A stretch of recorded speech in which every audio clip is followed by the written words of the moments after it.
the ASICS Glideride Max.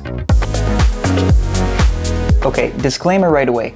I'm not a physiotherapist or a podiatrist, so no buying these shoes, running 100-mile weeks, getting hurt, and then blaming the Marathon Handbook. I'm adding these shoes to the list because they're an interesting attempt at creating a stability type shoe that doesn't weigh 1,000,000 pounds and that actually doesn't feel clunky at all. The Glideride Max are meant to correct underpronation or supination or feet that roll outwards when you run. And how they do this is they have a hardened EVA plate in the midsole made to help runners who might have weak ankles and weak big toes move through their stride a lot better and avoid collapsing feet, which can lead to a whole lot of problems. ASICS calls the technology guide sole, which is just some guardrails around your feet to ensure that they're moving from front to back and in this plane and not side to side. Because like many of ASICS's releases this year, the shoe is made with speed in mind. So underneath it has a layer of FF Blast Plus foam,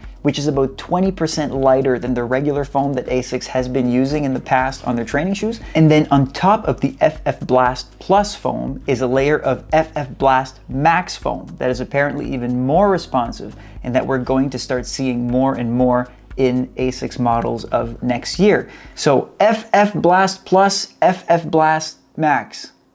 Are you with me? What I also like about the Gliderides is that they're wearable by neutral runners like me. So I've had issues with stability shoes in the past. They just feel like overkill. They're usually super heavy. So I'll brand these as good performance training shoes for underpronators and neutral runners alike that actually weigh less than the typical bag of flour.